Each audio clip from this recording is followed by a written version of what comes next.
प्रिय छात्रों नमस्कार। आपके अपनी यूट्यूब चैनल AK4 एकेडमी में आपका स्वागत है। तो दोस्तों आज हम बात करेंगे क्लास 11 की जो वार्षिक परीक्षा होने वाली है विषय हिंदी सब्जेक्ट की। तो all to all full solution लेके आ गया हूँ सब्जेक्ट हिंदी का। जी हाँ दोस्तों, आपने सही सुना, क्लास 11 के हिंदी सब्जेक्ट का all to all question number 1 से क्वेश्चन नंबर 22 तक के ऑल टू ऑल सोल्यूशन लेके आ गया हूँ। तो अगर हमारे चैनल पर नए आए हो तो चैनल को सब्सक्राइब कर लीजिए और बेल आइकन का बटन प्रेस कर लीजिए, जिससे आपको लेटेस्ट वीडियो की नोटिफिकेशन सबसे पहले मिले। तो मैं देख लेते हैं पहले क्वेश्चन। पहले 22 प्रश्न हो चुके हैं, अब हम देख लेते हैं क्वेश्चन आंसर। तो पहला प्रश्न देख लेते हैं आपके स्क्रीन के सामने। तो दोस्तों ये रहा क्वेश्चन नंबर फर्स्ट का आंसर। जी हाँ दोस्तों, ये रहा क्वेश्चन नंबर फर्स्ट का आंसर।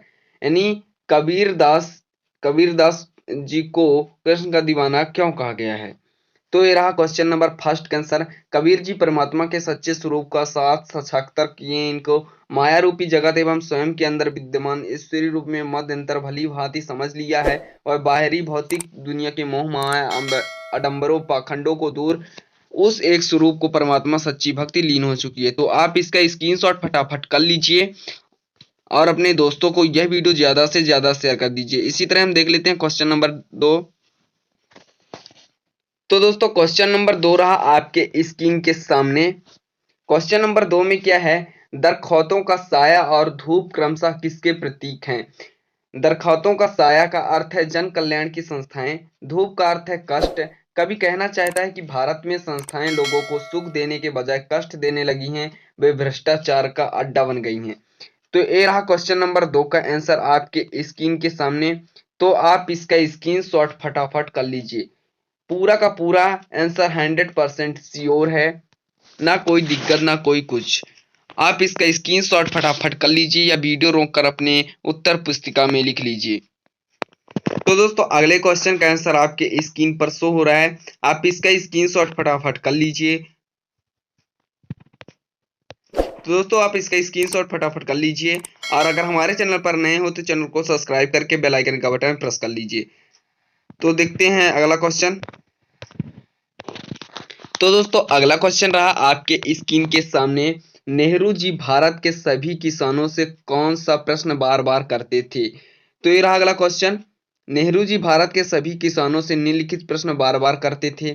पहला है, भारत माता की जय नारे से उनका क्या मतलब है और यह भारत माता कौन है। और तीसरा, कौन सी धरती गांव के सूबे की या सारे हिंदुस्तान की धरती है। तो ये रहा क्वेश्चन नंबर तीसरा का आंसर। आपको स्क्रीनशॉट फटाफट कर लीजिए, वीडियो रोक कर अपने उत्तर पुस्तिका में नोट कर लीजिए। पूरे के पूरे आंसर 100% श्योर हैं।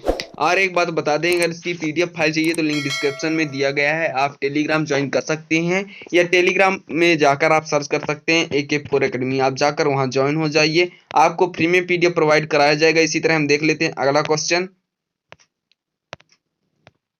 दोस्तों अगला क्वेश्चन हमारा पूछा गया है, नादमय उच्चार का क्या अर्थ है। तो नादमय उच्चार का क्या अर्थ है आपकी स्क्रीन पर शो हो रहा है। गीत के किन्हीं दो शब्द का अंतर स्वरों के आलाप द्वारा सुंदर रीति से भर देना, जिससे वे दोनों शब्द विलीन हो जाते होते होते एक दूसरे से मिल जाते हैं, यही नादमय उच्चार का अर्थ है। तो आप इसका स्क्रीनशॉट, अगला क्वेश्चन है ये नादमय उच्चार, जो कि वेरी से वेरी मोस्ट इंपॉर्टेंट क्वेश्चन है। आप इसका स्क्रीनशॉट फटाफट कर लीजिए। दोस्तों ये रहा अगले क्वेश्चन का आंसर, आपके स्क्रीन पर शो हो रहा है। कुएं की खुदाई चिनाई करते समय चिजोरों द्वारा अपने सिर पर टोप क्यों पहनते हैं। तो कुएं की खुदाई के समय जैसे जैसे गहराई बढ़ती जाती है तो नीचे गर्मी और उस उमस की मात्रा बढ़ती जाती है। इससे मुक्ति के लिए थोड़ी सी रेत थोड़े से समय के पश्चात नीचे फेंकी जाती है, जिससे चिजोरों को ताजी हवा की अनुभूति हो और अंदर से गर्म हवा बाहर की ओर आती है। तो आप इसका, अगला क्वेश्चन है ये, तो आप इसका स्क्रीनशॉट फटाफट कर लीजिए। इस क्वेश्चन के आंसर आपके स्क्रीन पर शो हो रहा है, तो आप इसका स्क्रीनशॉट फटाफट कर सकते हैं, कोई दिक्कत नहीं है। एकदम वेरी से वेरी मोस्ट इंपॉर्टेंट क्वेश्चन भी है, आप इसका स्क्रीनशॉट फटाफट कर लीजिए। दोस्तों अगला क्वेश्चन हमारा है, मौखिक संचार क्या है। जी हाँ दोस्तों, आपने सही सुना, मौखिक संचार क्या है। जब हाथ जोड़कर या मुख से प्रणाम बोलकर बड़ों का सम्मान करते हैं तो इसे इससे पहले अमौखिक फिर मौखिक संचार होता है। तो आप इस मौखिक संचार की परिभाषा का स्क्रीनशॉट आप फटाफट कर सकते हैं। इसी तरह हम अगला क्वेश्चन देख लेते हैं जो कि आपकी स्क्रीन पर शो हो रहा है। अगला क्वेश्चन ये रहा दोस्तों हमारा अगला क्वेश्चन। पत्रकारिता क्या है? पत्रकारिता क्या है? तो उसका आंसर क्या हो गया? समाचार संगठनों में कम काम करने के पत्रकार देश दुनिया में घटने वाली घटनाओं के सूचना और समस्याओं को समाचार के रूप में परिवर्तित करके उसके पाठक तक पहुंचाते हैं। प्रतिदिन सूचनाओं का संकलन करते हैं और उन्हें समाचार के प्रारूप में ढालकर प्रस्तुत करते हैं। इस पूरी प्रक्रिया को पत्रकारिता कहते हैं। तो आप पत्रकारिता कारिता का स्क्रीनशॉट आप फटाफट कर लीजिए। पूरा का पूरा 100% आंसर श्योर है और यही का यही आंसर है। तो आप अभी तक हमारे चैनल को सब्सक्राइब ना किए हो तो सब्सक्राइब कर लीजिए और बेल आइकन का बटन प्रेस कर लीजिए जिससे आपको लेटेस्ट वीडियो का नोटिफिकेशन सबसे पहले मिले। और लिंक डिस्क्रिप्शन में टेलीग्राम का आप जरूर ज्वाइन कर सकते हैं। वहाँ पीडीएफ आपको ये कुछ दिक्कतों की वजह से, कुछ टेक्निकल प्रॉब्लम की वजह से ये पीडीएफ नहीं बन पाई है। जैसे ही पीडीएफ बन जाएगी मैं प्रोवाइड जल्द ही करा दूंगा। तो दोस्तों हमारा अगला क्वेश्चन क्या है? अगला क्वेश्चन है 15 नंबर। जी हाँ दोस्तों, 15 नंबर का अथवा क्या है? अथवा में क्वेश्चन है विरोधाभास अलंकार को परिभाषा उदाहरण सहित समझाइए। तो इस क्वेश्चन का आप आंसर देख सकते हैं। जहां किसी पदार्थ, गुण या क्रिया के वास्तविक विरोध न होने पर भी विरोध का वर्णन हो वहां विरोधाभास अलंकार होता है। उदाहरण क्या हो गया? या अनुरागी चित्त की गति नहीं, सूझी कोय, ज्यों ज्यों बूढ़े श्याम रंग त्यों त्यों उज्ज्वल होए। तो आप इसका स्क्रीनशॉट फटाफट कर सकते हैं। यह विरोधाभास अलंकार की परिभाषा है और उदाहरण सहित दिया गया है। तो आप इसका स्क्रीनशॉट फटाफट कर लीजिए। दोस्तों अब देखते हैं इसी तरह हम अगला क्वेश्चन। तो दोस्तों हम इसी तरह देख लेते हैं अगला क्वेश्चन। अगला क्वेश्चन है हमारा 16 नंबर का। 16 नंबर का आंसर देख लेते हैं जो कि आपके स्क्रीन पर शो हो रहा है। 16 नंबर का क्वेश्चन, कबीर की दृष्टि में ईश्वर एक है, इनके समर्थन में उन्होंने क्या तर्क दिया है? तो ये रहा आंसर। कबीर ने ईश्वर को अतैदवादी स्वरूप को स्वीकार करते हुए उसे एक माना है। उनके एक विचार के समर्थन में उन्होंने कई तर्क दिए हैं।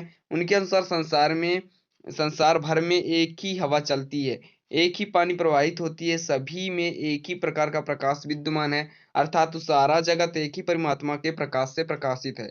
वह ईश्वर के लकड़ी व अग्नि की तरह समान रूप में व्याप्त हैं। जिस प्रकार कुम्हार एक मिट्टी को सान कर उसके भिन्न भिन्न प्रकार के बर्तन बनाता है, इसी प्रकार ईश्वर भी मूल रूप से एक ही है। कबीर के अनुसार वास्तव में समर्थन प्राणियों के ईश्वर के विद्यमान भले ही प्राणियों के स्वरूप में भिन्न भिन्न है। तो ये कबीर की दृष्टि से ईश्वर एक है, इनके समर्थन क्यों, क्या तर्क हैं?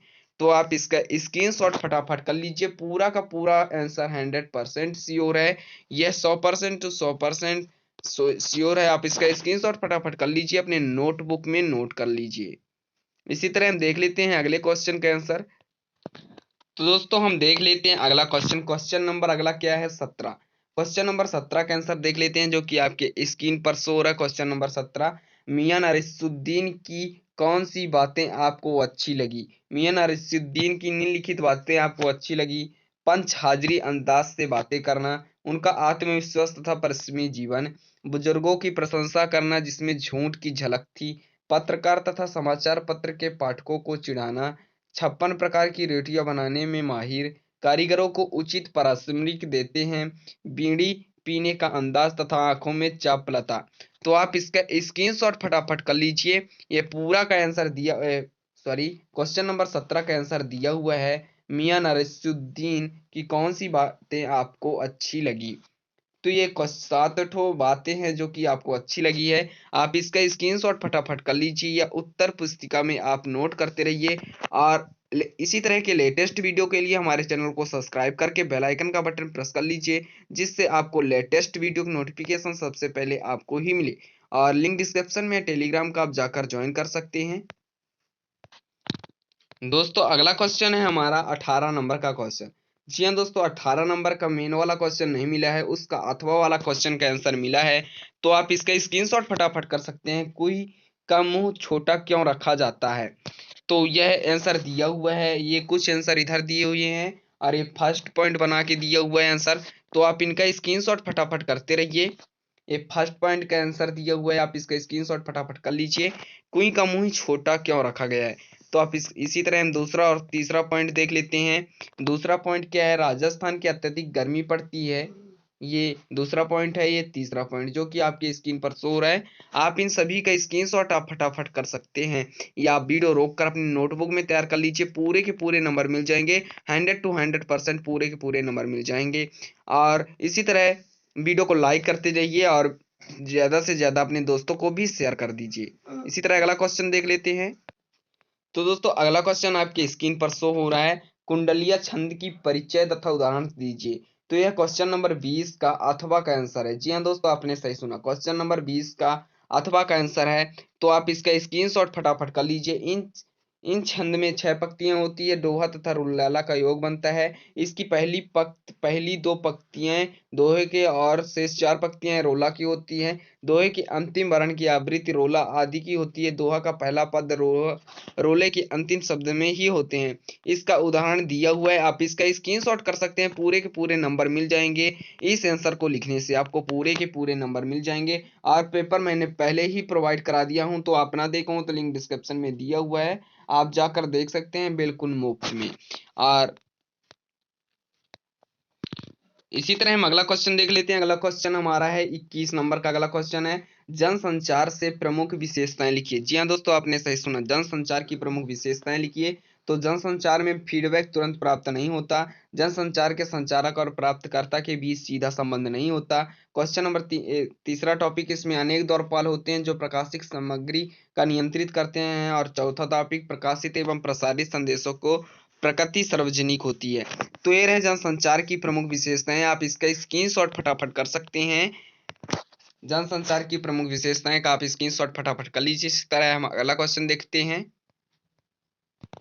तो दोस्तों हमारा अगला प्रश्न है, सुमित्रा नंदन पंत का लेखक परिचय एवं कवि परिचय लिखिए, जिसमें 2 रचनाएं दिया है और भाव पक्ष कला पक्ष लिखने के दिया है और साहित्य में स्थान, जो कि वेरी से वेरी मोस्ट इंपॉर्टेंट क्वेश्चन है। तो इसमें 2 रचनाएं लिख लेते हैं। पहला हमारा रचना क्या हो गया, लोकायत बीड़ा पल्लव गुंजन ग्रंथि, इसमें से कोई 2 रचनाएं लिखनी है। तो आप स्क्रीनशॉट फटाफट कर लीजिए। इसी तरह हम देख लेते हैं और काव्यगत विशेषताएं में भावपक्ष एवं कलापक्ष लिखनी है। तो भावपक्ष की विशेषताएं में पहला टॉपिक है, सौंदर्यभूति का कोमल एवं उदांत रूप। तो आप इसका स्क्रीनशॉट आप फटाफट कर लीजिए पहला टॉपिक का। इसी तरह हम दूसरा टॉपिक देखते हैं। दूसरा टॉपिक हमारा क्या है, कल्पना की विधि के रूप। कल्पना के विधि के रूप कल्पना के विधि के रूप दिया हुआ है। तो आप इसका स्क्रीनशॉट फटाफट कर लीजिए। आप पूरे के पूरे इसी तरह लिख दीजिए, आपको पूरे के पूरे नंबर मिल जाएंगे। और तीसरा टॉपिक हमारा है रस चित्रण। जी हाँ दोस्तों, आपने सही सुना, रस चित्रण। तो आप इसका भी स्क्रीनशॉट आप फटाफट कर सकते हैं। इसी तरह हम कलापक्षी की विशेषताएं देखते हैं। तो कलापक्ष में हमारी चित्रात्मक भाषा पहला टॉपिक हो गया, इसका स्क्रीनशॉट आप फटाफट कर लीजिए। इसी तरह हम दूसरा टॉपिक देखते हैं, नवीन अलंकार योजना। दूसरा हमारा टॉपिक क्या है, नवीन अलंकार योजना। तो आप इसका भी स्क्रीनशॉट आप फटाफट कर सकते हैं। और इसी तरह हम अगला टॉपिक देखते हैं, छंद एवं विधान। तो छंद एवं विधान उसी का कला पक्ष का है। और साहित्य में स्थान जो कि आपके स्क्रीन पर शो हो रहा है, साहित्य में स्थान। तो आप इसका भी स्क्रीनशॉट आप फटाफट कर सकते हैं। अब बात करते हैं अगले क्वेश्चन की, जो कि है एप्लीकेशन। जी हाँ दोस्तों, एप्लीकेशन बहुत बच्चों को डाउट रहता है किस प्रकार का एप्लीकेशन लिखना है। तो आज मैं इस वीडियो में आंसर भी बता दूंगा कि किस प्रकार का लिखना है। तो दोस्तों अगला क्वेश्चन हमारा है, परीक्षा काल में ध्वनि विस्तारक यंत्रों को बजाने के लिए अपने जिलाधीश को पत्र लिखना है। तो आप स्क्रीनशॉट फटाफट कर लीजिए। सेवा में जिलाधीश महोदय, जो कि स्कूल का नाम दिया है, ध्वनि विस्तारक यंत्रों में रोक लगाने में प्रतिबंध। तो आप इसको इस तरह का लिखेंगे तो आपको पूरे के पूरे नंबर मिल जाएंगे। आप इनका स्क्रीनशॉट आप फटाफट कर सकते हैं। महोदय से लेकर यहाँ तक प्रार्थी तक भौदी तक आप स्क्रीनशॉट फटाफट कर लीजिए। दोस्तों बात करते हैं अगले। तो दोस्तों हमारा अगला क्वेश्चन रहा, साहित्य और समाज।